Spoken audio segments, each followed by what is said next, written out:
Hi guys, welcome to my channel. Today is the I know what you read / watched last summer tag.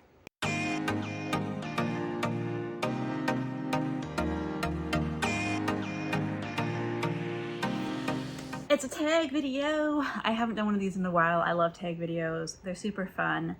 I was tagged by Nala from Here There Be Stories. I will put her information down below, of course. I don't know who the originator of this tag is. I will just link her video and then you can go to her video and then maybe eventually you'll find out the original creator of it. I'm so sorry. I totally forgot to look that up. But this is I Know What You Did Last Summer tag, but it's I Know What You Read Last Summer / watched, because there's a couple movie things in here. I wanted to get this tag done because today, actually, as I'm filming, is September 1st, but it is still technically summer. I know everyone's like fall vibes and it's great, but summer doesn't actually like officially end until mid-September, right? So I wanted to get this up before summer ended. So here we are. Let's get to the tag. Question number 1, Final Girl, a book with a strong female protagonist. So there were a few I could have picked for this, but the one I decided to go with is The Souls of Lost Lake by Jamie Jo Wright. This has a strong female protagonist in the character of Ava Coons. I love her. She's probably one of my favorite female characters. Man, something about this character, she's great. This is like historical, suspenseful, dual timelines, mystery and past, mystery and present situation. In the past, in the 1930s, there is a young girl that was covered in blood, and she came out of the woods carrying an axe and couldn't have any memory of what happened. Her entire family disappeared. So now in the future, there is this like nursery rhyme or spooky rhyme of like Ava Coons is gonna get you, you know, and a young girl goes missing in the future. And this woman, Wren, is trying to find her. And there are a lot of rumors going around that the ghost of Ava Coons took her. So we're following Wren in the future who's trying to find this young girl. And then we are following Ava Coons in the past and seeing her story and like how she got to where she was. And I love her so much. She's so just like speaks her mind and doesn't let anybody tell her what she can do. And she's so great. I just love her, and yeah, I would say she's a very strong female character, so definitely Souls of Lost Lake. And then another one that I wanted to mention here, because I just can't, this is one of my favorite series of all time, and I love this character. That would be Patricia Briggs' Mercy Thompson series. Patricia Briggs, the author, Mercy Thompson is the main character. This specifically is Smoke Bitten, but the very first book in the series, I think this is book like 10, or something. The first book in the series is called Moon Called. I love this. Now I have seen this shelved in the romance, in the erotica section. No, it's not. It is not at all. Yeah, it does have romance in it, but I would definitely classify this more as urban fantasy than anything else. Mercy is a VW mechanic. She's also a coyote shapeshifter, which a coyote shapeshifter is a Native American being who can shift. Oh my goodness. Shift. Coyote is one of their gods, Native American god. Yeah, it's the whole story. But there's vampires, there's fae, there's werewolves, there's everything you can imagine from all different cultures in here. And it's so good. I love it so much. In this world, the fae are actually known about. So yeah, and this takes place in the Tri-Cities, which is Spokane area. Which is, I live in Portland. The Tri-Cities is probably like 4 or 5 hours from me. So I've been there. I've been through there before. Anyways, Mercy is a very strong character. She is a very strong female protagonist. So yes, if you like urban fantasy, this is great. The whole series is so good. There is romance in it, but you all know I'm not a romance reader. It's definitely more on the fantastical side that just happens to have romance. So yes. I love this series so much. The next prompt is Popcorn, a book you couldn't put down or stop reading. I chose for that Behind the Red Door. This is by Megan Collins. This is a very, very intense thriller. I would say if you have any issues with anxiety, be careful with this one. I don't have anxiety. This book gave me anxiety for this main character. She suffers from it pretty severely. I mean, like crippling. And you feel that throughout the book. You feel the anxiety and the dread, excuse me, building, and then, oh my gosh, at the end, like my heart was like physically pounding. I'm just like, I'm so stressed right now. This is about a woman named Fern, and it says, when Fern Douglas sees the news about Astrid Sullivan, a 34-year-old missing woman from Maine, she's positive that she knows her. Fern's husband is sure it's because Astrid's famous kidnapping and equally famous return 20 years ago. But Fern has no memory of that, even though it happened an hour outside of her New Hampshire hometown.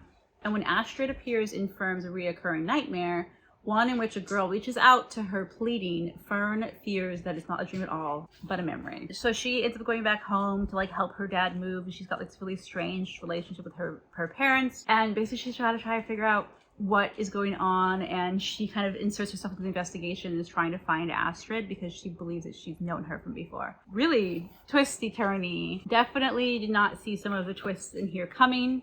Again, not the most mind-boggling thriller I've ever read, but it was a good, solid thriller, and I would say this is definitely a good one for people who are looking to get into the genre. We definitely recommend this book.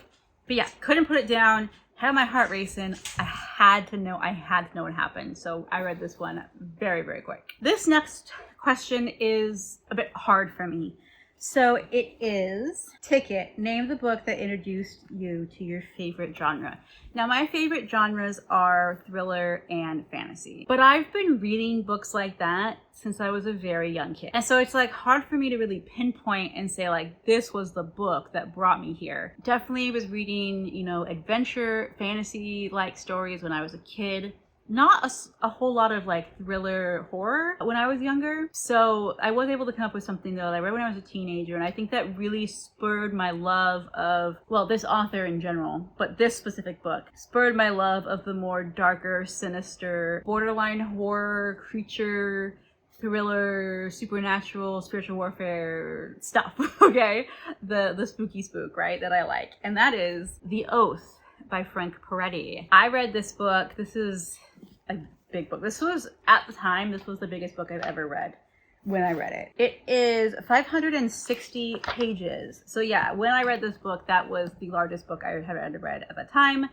And I read this in like a day or two. Another one I couldn't put down. This is the old copy. This one, unfortunately, it's got a little bit of water damage back here, but this was actually my grandpa's copy. And so it's very special to me because it belonged to my grandpa.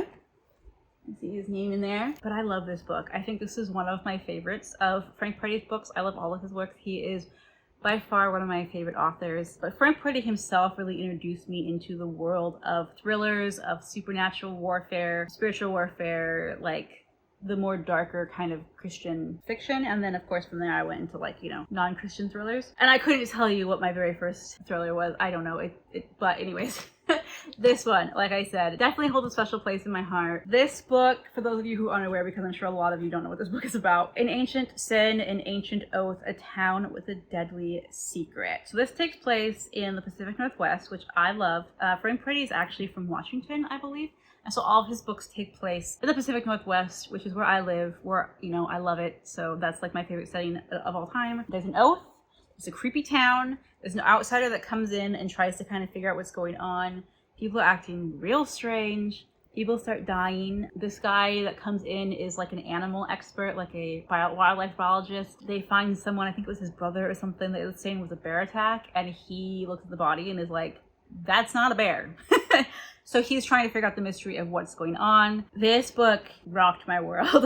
There's a point where you're in spoiler lair and I could like smell it. Like that's how descriptive his writing is. Oh, it's so good. But yeah, this book for sure is one that really gave me the love of the more darker, sinister stuff. So yeah, everyone should read this. Just so good. Okay, let's move on. Next. Number 4, outdoor cinema. Name a book that has the best filmed movie adaptation. And I picked, I'm sure you guys could maybe guess this one, Jurassic Park. This, in my opinion, is the best book to movie adaptation ever. There's some things about the book I like better, there's some things about the movie I like better, but I love them both equally the same. Like I can't say like one is better than the other. Like they're equal in my brain. Like they're both so good. This is the Barnes & Noble Classics edition. It is still in the plastic wrap because I don't want to get it hurt. It's so beautiful. This does have Jurassic Park and The Lost World by Michael Crichton. and it has, you know, sprayed edges, but it's just this beautiful, beautiful copy. They did such a wonderful job adapting both Jurassic Park and The Lost World, but I think the original movie, the original Jurassic Park, like compared to the book, is the best adaptation I've ever seen. I like the second movie as well, but I don't think it's as good compared to the book, you know what I mean? Like it just I don't know, but yeah, Jurassic Park, hands down, the best book to movie adaptation ever made. Okay, and there was a couple questions under this one. So next is a film with a better sequel than the original. This one took me a while, and I was like, what movie sequel is better than the original? Like, that's not unheard of, right? But I realized, I thought of one, and it's actually it's a comedy, and this is not based on a book or anything, but it's Daddy's Home 2. This movie, it's so funny. So you got Daddy's Home is the original one, and it's about a family, Will Smith and, Will Ferrell and Mark Wahlberg are in this movie. They're the dads. Will Ferrell is the new stepdad. Mark Wahlberg is the biological dad. And they are like fighting over the children to see who's the best dad and the whole bit. So it's great. It's so good. And then at the end of that movie, John Cena makes an appearance. So then you have Daddy's Home 2, which is, it's like a Christmas movie. So my boyfriend Josh and I, we probably watched this movie like 3 or 4 times over the Christmas season because it was just so funny. So it's got the grandpas. So Mel Gibson is Mark Wahlberg's dad, and then I cannot remember his name. I'll put a picture here and his name. And he's been in a lot of things. He's very, very funny. I can't remember his name, but he played Will Ferrell's dad. And then you have John Cena in here too. It's so funny, you guys. It is such a funny movie. So there is some cussing, there is some stuff. There's no sexual anything in these movies at all. There's not really much in here. There's a little bit of like violence, but more like comedy violence, not like graphic violence, you know. It's just, it is a hilarious movie. And I definitely think that the second is better than the first. Like, very rarely do I say that, but I really do think the second one, it makes me laugh. It makes me laugh every time I watch it. And it's so good. So that's my answer for that. And then the last one under number 4 is name a scary movie you recommend. Now, of course, I'm gonna have to recommend Scream.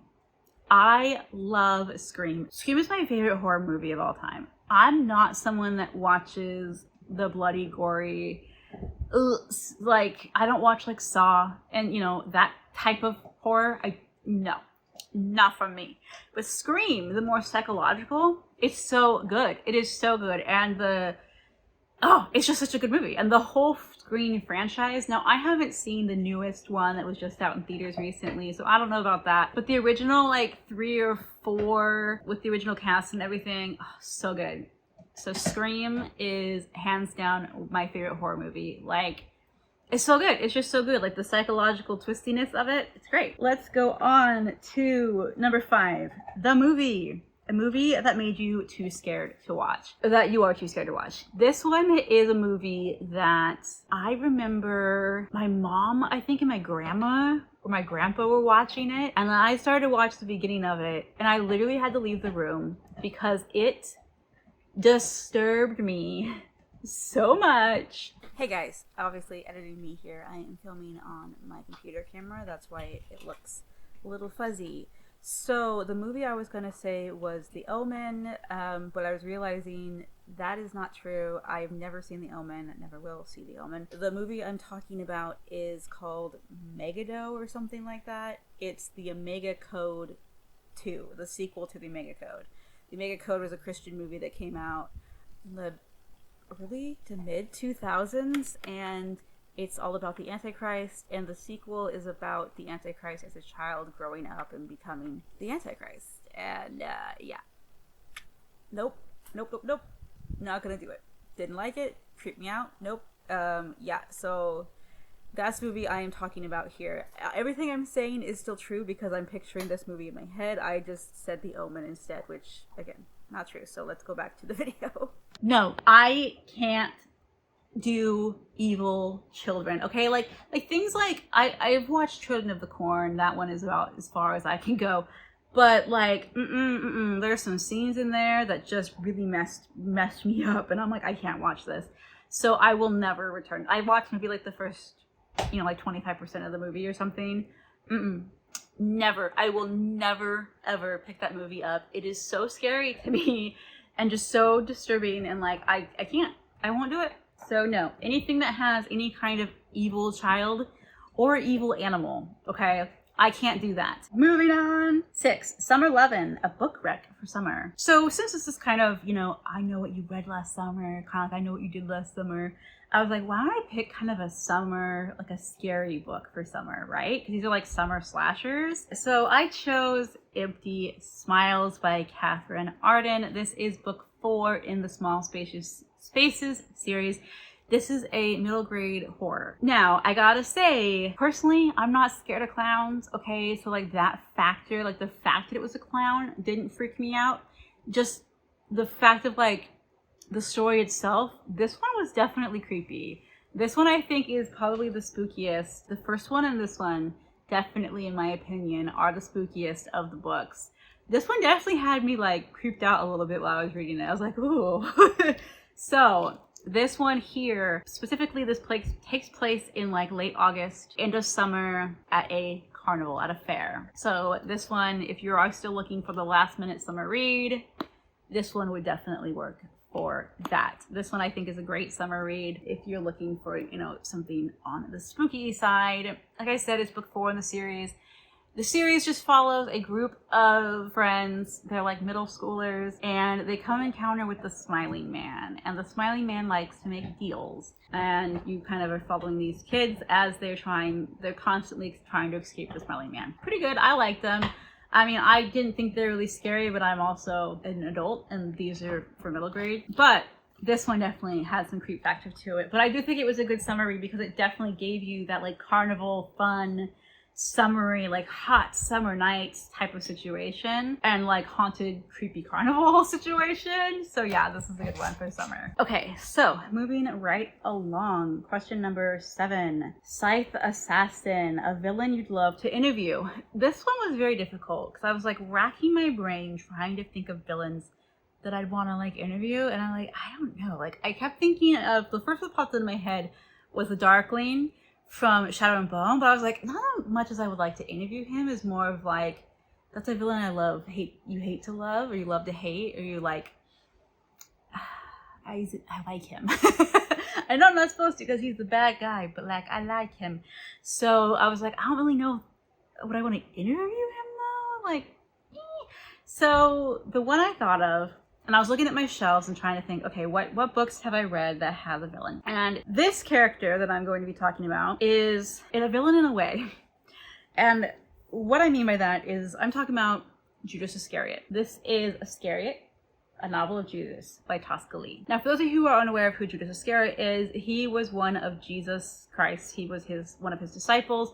He is the one that betrayed Jesus, betrayed him over to the Jewish council, and Jesus ended up dying because of it. And Judas eventually took his own life because he couldn't handle the guilt of what had happened. So he's definitely a villain in the sense of that he betrayed Jesus, right? But his story, in this story specifically, so this is, oh man, it's so powerful. It's such a powerful read, and you really start to realize that Judas was a human, and Judas had feelings and thoughts and questions, and oh my gosh.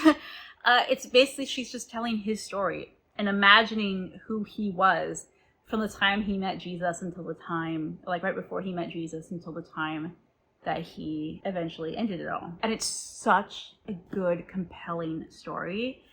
And that just like, I was looking at this book and I'm like, yeah, you know, that would be one that I'd be like, really want to interview, is like, what was going through your mind? Like, why did you make this decision? And like, how could you? I mean, obviously, like, it was all for a purpose and for a reason, but it's just like I said, especially after reading this and really feeling like so I mean, obviously this is a fictionalized version. Judas was a real man that really lived. Even if you don't believe the Bible, there is actual proof, like historical proof, that these men talked about in the Bible really did exist. So this is like a historical or a fictional retelling of his life, and kind of like, you know, like I said, like what would have drove him to make the decisions that he made. That's fascinating to me. So he would definitely be one that I would interview and be like, what's up, dude? You know? Next question. Number 8, The Group of Friends. A book with the worst friend group. This one I didn't have to think about for like 2 seconds. The girls are all so nice here. I believe it's by Lori Elizabeth Flynn. It's like a dark academia about a toxic female friend group, okay?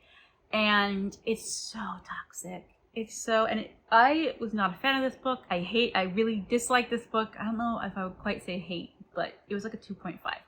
Really, really did not like this book. Did not like the characters. Did not like the motivations, like or why they chose to do the things that they did. Just awful mean girls. Awful mean girls, right? And their friendship is not a friendship. It's just like a, you know, like, no, you're awful. Just stop. Number 9, End of Course, Your Last DNF. So I did DNF 1 book in August, and that was The Pink Hotel. And I don't know who it's by, but there's the picture. This one, I went into it, and you know, I just got that like, feeling. And I was just like, it's just, I don't like it. It felt like it was going to become very overly sexualized, very fever dream, everyone sleeping with everybody, rich people problems, just not like, but like in a way that doesn't appeal to me, in a way that actually like turns me off, and I'm like, ugh, I feel kind of icky reading it. It's supposedly like you're in this incredibly fancy hotel down in LA, and there ends up being a lockdown because the city's on fire and there's protests everywhere, so they're stuck in this hotel, and it's this newlywed couple, and I really felt like the couple had, like, they were not, there's something about them that were just off, and the whole situation.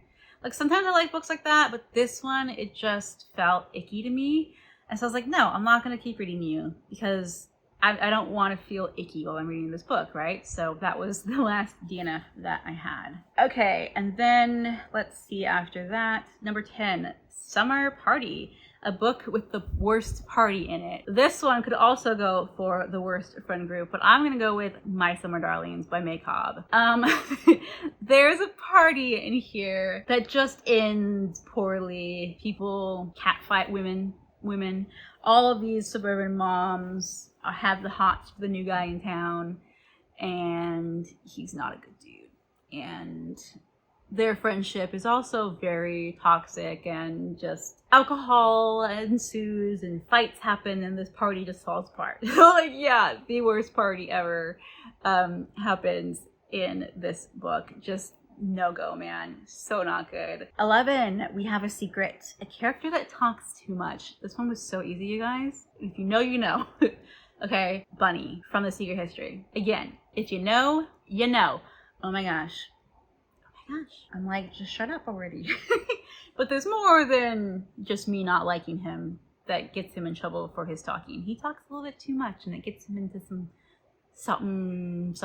Okay? Again, you know. Yeah, that character, man, talked way too much. Number 12, Cabin in the Woods, the best setting for a book. Personally, my favorite setting, the best setting in the book, is like an isolated, in the woods, cabin in the woods, like just what the prompt is, you know, small town, Pacific Northwest setting, like in our mountains, in the Cascades. Just, there's something about that just is so good. And just I don't know, it's so good, and I love it so much. So Pacific Northwest, isolated, woody setting, small community. Yeah, that is the best. Okay, and then the last question, number 13, Friday the 13th. A book that traumatized you. Now, I know I already talked about the movie that traumatized me, right? Well, hello there. Once again, I am editing. I know I look absolutely ridiculous. This question, I literally just thought of what the answer is. I had said another book, but it didn't really work. So the answer to this question is one of the stories from Scary Stories to Tell in the Dark. This is a book I read when I was probably in 3rd grade, and there's a story, okay, this still to this day To this day, every now and then I get a little freaked out. A story about this woman who was driving her car home, and this man in a pickup truck was driving behind her, and he kept flashing his high beams at her. And she's freaking out, and he kept following her, like really, really close following her. And she's like, this guy, he's trying to hurt me, he's after me, he keeps shining his light, I can't see, he keeps shining his lights in my car. So she finally makes it home, is able to run into the house really quickly and call the cops. And the guy's just sitting there, like he's parked this high beams in her car. And I might not be telling the story exactly how it goes, but this is how I remember it in my mind. Well, the cops get there, question the guy and everything, and turns out that there was a dude in the back. This is like making me... There was a dude in the back seat of this woman's car who had a knife and was going to stab the woman. And every time he got up to, you know, the dude that was following her saw that and would flip his high beams so that the guy would duck down and hide. Is that not terrifying? To this day, I still have to look in the back of my car and be like, no one's in there, right? I mean, like, now actually it's not that bad. I have the dog, and every now and then if I don't have the dog in the car with me, I have to like check the back seat to make sure there's nobody back there.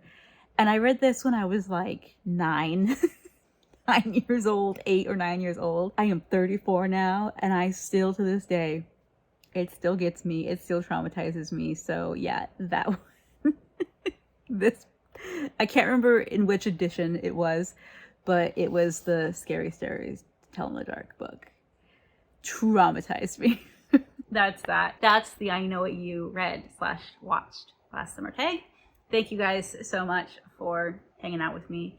Thank you, Nala, for tagging me. This was fun. And so then your option is to tag people. Okay, sorry if the angle moved again. I had to check on my phone to see who I'm subscribed to, because I was like, I can picture y'all's faces and trying to think of names. So I'm gonna do tag Danny from, I literally just looked at your channel and now my brain, I'll put a picture. She's great. And so you, if you want to do this, definitely I tag you. So let's do Amy from A Star Reads and Becca from Becca's Books and Bujo. So if you lovelies would like to do this tag, you're tagged, tag me, let me know. I would love to see what your guys' answers are, what you come up with. Yeah, I guess that's it, you guys. Let me know if you do it, you know, comment, tell me that you did it. I would love to watch it, and I hope y'all have a really good September. I mean, we're coming into the fall. You know, I know everyone's real excited, so like finally getting some cooler temperatures. It's glorious. So thank you guys for watching. Make sure you give it a thumbs up if you like the video. Subscribe if you want to see more videos by me. And I hope to see you in my next video. Bye!